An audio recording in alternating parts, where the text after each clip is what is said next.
하나님 말씀 이사야 10장 12절에서 16절까지 이사야 10장 12절에서 16절까지 되겠습니다.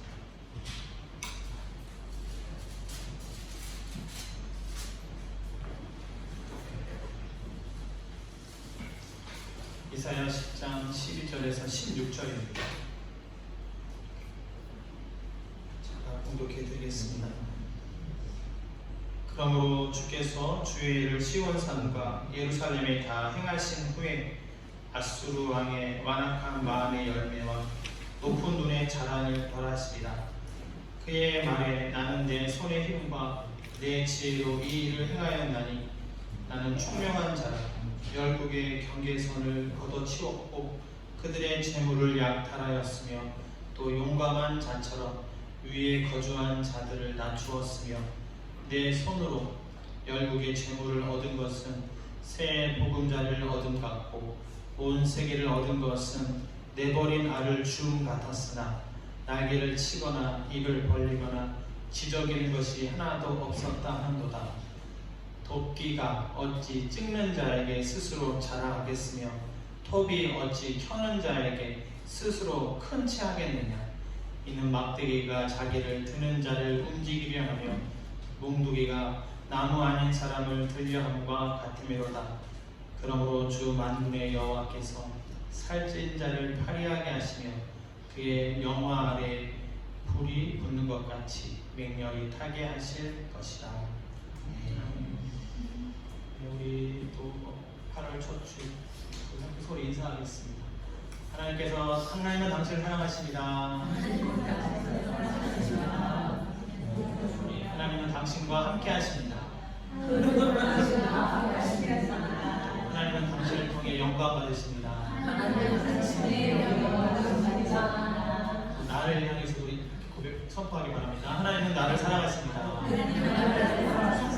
하나님은 나와 함께 하십니다. 하나님은 나를 통해 영광 받으십니다. 할렐루야. 우리 갈수록 데크리센터가 되니까 믿음으로 하세요. 사랑하시며 함께하시고 함께하시면 영광 받으시는 것이죠. 하나님의 사랑은 우리의 댐댐이가 아니라 그냥 사랑하기로 작정해서 변함이 없으신 거예요. 그 하나님의 사랑을 믿는 우리인 줄도 믿습니다. 우리가 일을 하려면 도구가 필요하잖아요. 연장이 없으면 일을 못합니다. 아무리 일을 하려고 해도 연장이 있어야 돼요. 작은 드라이버 하나도 맞아야 됩니다. 그렇죠? 그래서 이제 도구라고 하는 것은 쓰임을 받는 거예요. 도구가 자랑할 것이 있는 게 아니죠. 주인이 써주시는 것이 많은 연장 중에서 주인이 써주는 것이 도구로서는 영광이 되는 것입니다. 아무리 좋은 도구라도 내가 칼이 날카로운 도구라 할지라도 주인이 사용해 주지 않으면 그냥 서랍장에 있는 연장일 뿐인 거예요. 그래서 쓰임 받는 것이 영광이다. 이것을 알고 믿게 되시길 바랍니다. 오늘 본문의 내용은 아수르에 관한 내용이에요. 그 아수르에 대해서 12절 말씀에 아수르 왕의 완악한 마음의 열매와 높은 눈의 자랑을 벌하시겠다. 완악한 마음과 높은 눈의 자랑을 벌한다라고 말합니다. 그 이유는 13절 말씀에 그의 말에 나는 내 손의 힘과 내 지혜로 이 일을 행하였나니 나는 총명한 자라. 자기가 무엇을 했다고 자기가 총명한 자라고 그렇게 얘기하는 거예요. 그래서 내가 경계선을 걷어치웠다. 그러니까 국경을 넘어서 뭔가 자기가 했다. 그들의 재물을 내가 약탈했고 용감한 자처럼 위에 거주한 자들을 낮추었다. 내가 다 했다라고 말을 하는 겁니다.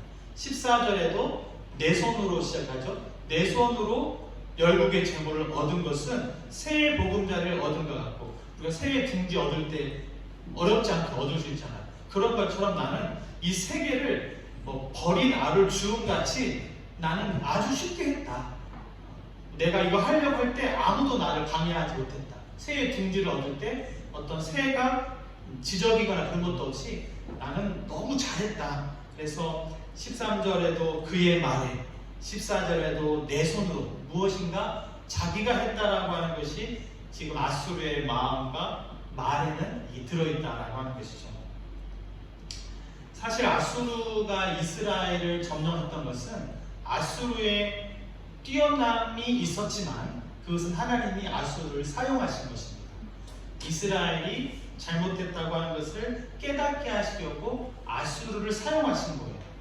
그러니까 하나님은 아수르를 도구로 삼으신 것이지 아수르가 잘해서, 아수르가 이뻐서, 아수르가 무엇인가 선해서 사용하신 것이 아니라 이스라엘을 징계하기 위해서 하나님이 아수르를 사용했다고 하는 것이죠. 그러니까 지금 여기서 아수르가 내 손의 힘 이렇게 말하는 것은 하나님을 생각하지 않고 내가 무엇인가 했다라고 생각하는 그런 모습이 되므로 하나님 앞에서 교만한 모습이 되는 것입니다. 도구가, 연장이 자기가 뛰어나서 쓰여진 줄로 지금 생각하고 있는 거예요. 하나님이 사용해 주신 것인데 그 하나님을 모르고 자기가 했다고 하니 교만해서 벌받는 내용을 지금 이야기하고 있는 것입니다. 그래서 오늘 우리가 이 이야기를 보면서 도구를 한번 생각하게 돼요. 도구. 우리는 도구가 되기 원하는가? 그냥 가만히 있는 서랍장에 그냥 있는 그냥 연장이지만 가만히 있길 원하는가? 사용되어지길 원하는가? 그리고 사용되어진다면 어떤 도구로 사용되어지기를 원하는가? 아수르처럼 심판의 도구, 이렇게 채찍의 도구가 될 것인가? 아니면 어떤 다리 힘없는 분의 지팡이와 같은 그런 좋은 도구가 될 것인가? 이걸 한번 생각해보는 시간이 좋겠습니다. 15절에 하나님이 대답하시죠. 도끼가 어찌 찍는 자에게 스스로 자랑하겠으며 톱이 어찌 켜는 자에게 스스로 큰 차하겠느냐. 도끼가 자랑하고 톱이 자기가 자랑할 게 어디 있느냐. 막대기가 자기를 드는 자를 움직이려 하며 몽둥이가 나무 안의 사람을 들려 하는 것 같은 거다. 막대기가 사람을 드는 게 아니잖아요. 사람의 막대기를 드는 거잖아요. 그런데 이 막대기와 몽둥이가 자기가 더 높다라고 생각하기 때문에 하나님께서 징계하신다. 그래서 우리가 쓰임받는다는 걸 생각해야 되고, 이 쓰임받는다고 할 때는 겸손해야 된다. 교만하면 안 된다. 내가 사용되어진다라고 하는 것을 잊어서는 안 된다라고 하는 것이죠. 이사야도 하나님이 사용하신 도구였습니다. 이사야 선지자도 하나님이 사용하신 도구였어요. 하나님이 그의 입술을 통해서 이제 하나님의 뜻을 전달하는 겁니다. 예루살렘은 회복되고 아수르는 망할 거야. 이렇게 아수르는 망할 거야. 이렇게 말하면 아수르 왕이 좋아하겠어요? 좋아하지 않겠죠. 그럼에도 불구하고 하나님께서 이사야를 사용하시는 겁니다. 이사야가 사용받을 때, 이사야가 쓰임받을 때 왕은 우시야, 요담, 아하스, 히스기야. 1장 1절에 나와요. 우시야, 요담, 아하스, 히스기야. 그 왕 때 자기가 쓰임을 받는 것이고, 시간이 지나면 자기는 이제 없어지고, 그 다음에 에레미야라든가 에스겔이라든가 에스더라든가 또 느헤미야라든가 이런 사람들이 또 쓰임을 받는 겁니다. 그러니까 자기가 이 시대에 쓰임 받는 것이다, 이렇게 생각을 해야 된다고 하는 것이죠. 로마서 6장 13절 말씀에 이런 말씀이 있습니다. 또한 너희 지체를 불의의 무기로 죄에게 내주지 말고 오직 너희 자신을 죽은 자 가운데서 다시 살아난 자 같이 하나님께 드리며 너희 지체를 의의 무기로 하나님께 드리라. 너희 지체를 불의의 무기로 죄에게 내주지 말고 너희 자신을 죽은 자 가운데서 다시 살아난 자 같이, 내가 죽었다가 살아난 사람이라고 생각한다면 하나님께 너희 지체를, 너희 몸을 하나님께 드리라라고 하는 거예요. 그래서 내 몸이기 때문에 우리가 자유권이 있어요. 내가 어디다 드릴지, 내가 어디다 드리냐에 따라서 내가 누구의 종이 되는 겁니다. 내 몸을 누구에게 주냐, 무엇에 주냐에 따라서 그것은 나의 주인이다라고 고백해버리는 거예요. 사실 내 몸을 내가 가장 소중하게 여겨야 되는데 어떤 도구로 하나님께 드릴 것인가? 의의 무기로 드릴 것인가? 죄의 무기로 드릴 것인가? 죽은 자 가운데 살려주셨으면 덤으로 사는 것이다 라고 생각할 수 있겠죠. 어떻게 사용해 주셔도 덤으로 사는 인생, 지금 덤으로 사는 인생이라면 전에는 죄에게 내주었다면 이제는 하나님께 의의 무기로 자기 자신을 드리는 그런 자발적인 결정을 하게 되기를 바랍니다. 이사야 선지자도 이사야 6장 8절에 하나님께서 이렇게 말씀합니다. 내가 또 주의 목소리를 들으니 주께서 이르시되 내가 누구를 보내며 누가 우리를 위하여 갈고, 내가 누구를 보내며 누가 우리를 위하여 갈고, 이것은 하나님의 심정이에요. 사람이 필요하다는 겁니다. 누군가 나를 대신해서 가야 되는데 내가 누구를 보낼까? 왜냐하면 가서 전달하는 내용은 남유다 회개해야 됩니다. 아수르 멸망합니다. 바벨론도 멸망할 거예요. 잘 된다고 얘기해야 되는데 멸망한다고 얘기하고 남유다도 망한다고 얘기하는 것을 사람들이 더 듣고 싶어 하지 않아요. 그런데 그것을 누군가 전해야 된단 말이에요. 그래서 누가 나를 위하여 갈고, 이것은 하나님께서 애타게 사람을 찾는 거예요. 오늘날에도 그러지 않습니까? 사람 찾지 않으시니까 무언가를 내가 맡겨야 되는데 이 일을 누가 해줄 것인가? 하나님도 누가 나를 위하여 갈고 사람을 찾으시는 거예요. 이때 이사야가 대답하는 것이죠. 8절 말씀에 그때 내가 이르되 내가 여기 있나이다. 나를 보내소서. 하나님 나를 보내주세요. 이게 6장이에요. 앞으로 어떤 일이 나에게 닥칠지, 어떤 것을 전달해야 될지, 누구를 만나야 될지, 그리고 앞으로 내가 지금 섬기는 왕들이, 히스기야 왕 같은 왕은 좋은 왕이었지만 그 앞에 있는 왕들이 좋은 왕일지 안 좋은 왕일지도 모르는 상황에서 하나님이 찾으시니까 내가 여기 있나이다. 나를 보내소서라고 이사야가 대답했다라고 하는 것입니다. 듣고 싶지 않는 소리를 해야 되고 망한다는 이야기를 해야 하는 이사야의 마음도 힘들었을 거예요. 왜냐하면 이사야가 남유다 사람이기 때문에 자기 민족을 향해서 그렇게 말해야 되는 것도 힘든 거였죠. 그러나 하나님이 찾으신다면 그 힘든 일을 제가 하겠습니다 라고 이사야가 말했다라고 하는 것입니다. 이렇게 이사야가 하나님 앞에 주님 내가 여기 있사오니 나를 보내소서 말했다고 해서 그 끝이 이사야가 부와 명예를 얻고 유명해지지 않았습니다. 이사야는 순교했습니다. 이사야가 쓰임받고 순교했어요. 연장이 쓰임받고 마무가 되었던 것이죠. 세례 요한도 이런 말을 했습니다. 요한복음 1장 23절 말씀에 이르되 나는 선지자 이사야의 말과 같이 주의 길을 곱게 하라고 광야에서 외치는 자의 소리다. 광야에서 외치는 자의 소리. 이 소리는 나에게 오라는 소리가 아닙니다. 예수님께 가라는 소리. 이 소리는 나는 구원자가 아니야. 예수님이 구원자야. 나는 물론 세례를 베풀었지만 내 뒤에 오시는 분은 성령으로 세례를 주실 분이야. 이렇게 뒤에 분을 소개하는 거지 자기에게 오라고 하는 소리가 아니에요.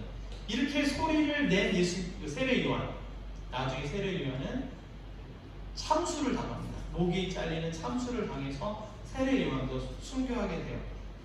그러니까 소리라고 하는 것은 그 소리의 역할을 다하고 사라지게 되는 것이다 라고 하는 거예요. 그러니까 주님 내가 여기 있사오니 왜 사람들이 손을 들지 않는 것일까? 성경의 인물들을 보니까 그렇게 하고 난 다음에 순교하고 사라지는 모습으로 삶을 마치는 것을 보게 되는 거예요.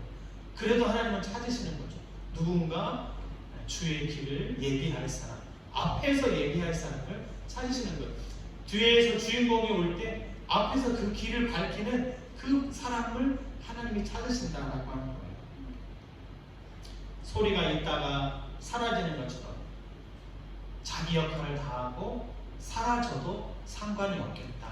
왜냐하면 쓰임받은 것이 영광이기 때문에, 하나님이 필요하신 그 일에 쓰임받은 것이 영광이기 때문에 있다가 사라져도 괜찮다라고 하는 것을 알게 합니다. 왜냐하면 왜 이것이 이제 이런 마음을 가지라고 말씀드리냐면, 내가 있어야 하고 끝에 가서 내가 뭔가 얻어야 하고, 보상도 나를 썼으면 도구로 나를 썼으면 나를 쓴 것에 대한 뭔가가 내가 있어야 되는데 이런 것이 아니다라고 하는 거예요. 이게 아니다라고 하는 거예요. 내가 끝에 가서 내가 있어야 하고 내가 얻어야 하고 내 보상이 있어야 되고. 그런데 처음에도 말씀드렸지만 처음부터 도구는 쓰임받는 게 영광인 것입니다. 가만히 세워두는 게 영광이 아니라 가만히 세워둔 진열장에 있는 악기가 아니라 이거를 연주를 해야지 이 도구에게도 좋은 거예요. 우리가 그렇게 쓰임받는 그런 것을 사모하는 마음이 있게 되기를 바랍니다. 12절 말씀에도 심판하실 때 아수르 왕의 완악한 마음, 교만한 마음을 하나님께서 심판하신다 이렇게 말씀하고 있잖아요. 자기가 쓰임 받는 것이 열매가 완악한 마음의 열매, 눈이 높아요. 눈의 자랑, 이러한 것들을 하나님께서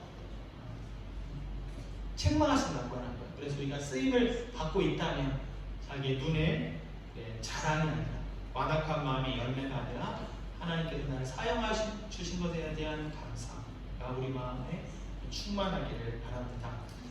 고린도 15장 10절에 바울이 이런 이야기를 했습니다. 우리가 잘 아는 말씀이죠. 그러나 내가 나된 것은 하나님의 은혜로 된 것이니 내게 주신 그의 은혜가 헛되지 아니하여 내가 모든 사도보다 더 많이 수고하였으나 내가 한 것이 아니요 오직 나와 함께 하신 하나님의 은혜로다. 내가 나된 것은 하나님의 은혜다. 다 하나님의 은혜고, 내가 모든 사도보다 더 많이 수고하였으나 내가 한 것이 아니고 오직 나와 함께 하신 하나님의 은혜로다. 여기 아수르 왕은 자기가 지금 했다고 말 많이 하잖아요. 내가 총명하고 내 힘과 내 능력으로 열국에 내가 재물을 얻었다. 지금 다 자기 중심인데 바울은 오직 나와 함께 하신 하나님의 은혜다, 이렇게 얘기합니다. 바울이 수고할 수 있는 것도 하나님의 은혜였고, 바울이 좀 몸이 아팠지만 사역을 계속 이어갈 수 있었던 것도 하나님의 은혜였고, 또 순간순간 피할 길을 주신 것도 하나님의 은혜였고, 돕는 사람을 만난 것도 하나님의 은혜였습니다. 그러니까 이 바울이 나의 나된 것은 하나님의 은혜다라고 이렇게 고백합니다. 내가 모든 사도보다 더 많이 수고하였으나, 우리가 바울만큼 수고하고 싶지 않으십니까? 저는 마음은 그러네요. 하나님께 바울만큼 쓰임받고 싶어요. 왜냐하면 우리의 삶이 어차피 유한합니다. 우리의 삶이 유한해요. 우리가 포로로 돌아왔다, 은혜를 받았다, 다시 포로로 갔다, 다시 돌아왔다, 이렇게 많이 반복할 시간이 없습니다. 살아내고 이렇게 시간이 많지가 않아요. 그렇기 때문에 어차피 삶이 시간이 끝난다고 한다면 유한한 이 삶 가운데 모든 사도보다 더 많이 수고할 수 있으면 좋겠다.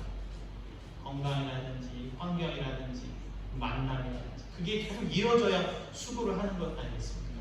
전도여행을 갔을 때 누구를 만나고, 1차에서 누구를 만나는 사람이 나를 따라가고, 2차에서 만난 사람이 나를 따르니까 같이 가고, 3차에서 만난 사람이 나를 따르니까 같이 가고, 그래서 수고를 많이 했던 인 것처럼 이러한 내가 우리 삶 가운데, 유한한 삶 가운데 계속 될 수 있게 되기를 바랍니다. 그러기 위해서는 겸손해야 돼요. 아수르처럼 내가 무엇을 했고 착각하는 거죠. 주인이 사용해 주신 것인데 막대기가 자기가 높은 줄 알고 있어요. 주인이 들었다고 하는 이 팔은 귀엽지 않고 자기 막대기가 주인보다 높이 있다고 생각하는 이러한 교만을 물리쳐야 될 줄로 믿습니다. 쓰임받은 동물도 있죠. 예수님 예루살렘 입성하실 때 어린 새끼 나귀, 주님이 타신 새끼 나귀, 새끼 나귀가 아무것도 아닌 것 같아도 또 말씀을 이루는 거였습니다. 그리고 새끼 나귀가 예수님께 쓰임받은 도구가 되었던 것이죠. 복음성가 가사 중에 나는 바이올린이라고 하는 찬양이 있어요. 제목이 나는 바이올린입니다. 나는 바이올린. 주님이 연주한다. 주님이 도를 치면 도, 레를 치면 레, 미를 치면 나는 바이올린. 주님이 연주한다. 그렇게 쓰임받고 싶습니다. 여러분도 주님 내가 여기 있사오니 나를 보내소서. 그러한 하나님을 향한 그런 마음이 생겨서 하나님이 사람을 찾아요. 하나님이 사람을 찾습니다. 누가 나를 위하여 갈까? 사람을 찾습니다. 그런 일에 주님 내가 여기 있사오니 저를 사용해 주세요. 저는 악기입니다. 주님이 저를 연주해 주세요. 이렇게 고백할 수 있는 저야 되길 바랍니다. 주님이 찾으실 때 잘 준비되어서, 그래서 이제 이사야가 불을 받고 나서 또 하나님께 기도해요. 하나님 저에게 학자의 혀를 주셔서 말로 곤고한 사람을 어떻게 도와줄 줄 알게 해주세요. 왜냐하면 가서 말하는 역할인데 무슨 말을 주셔야 말을 하지 않겠습니까? 그래서 하나님 저에게 사람들에게 가서 해야 될 말을 주세요 라고 또 기도도 하게 되는 것이거든요. 그래서 쓰임을 받는다고 하는 것은 기도도 내용도 달라지게 되고 또 기도도 함께 생기는 것이죠. 왜냐하면 가서 일을 해야 되는데, 말을 해야 되는데 무슨 말을 해야 되는가. 그래서 하나님께 계속 쓰임받는 일에 나아가는 것입니다. 이사야가 우시야, 요담, 아하스, 히스기야 이런 시대에 쓰임을 받았어요. 그리고 그 다음에 또 다른 사람이 쓰임을 받을 것이다. 내가 살아있는 내 시대, 내가 살고 있는 이 시대에 우리가 쓰임 받는 내라고 대답할 수 있는 저와 여러분들이 되기를 주님을 축원드립니다. 우리 같이 주님을 3번 부르고, 누가 나를 위하여 갈구할 때 주님 제가 여기 있습니다 이렇게 말할 수 있는 그런 마음이 일어날 수 있도록 주님 한번 3번 부르고 같이 한번으로 기도하겠습니다. 주여 주여 주여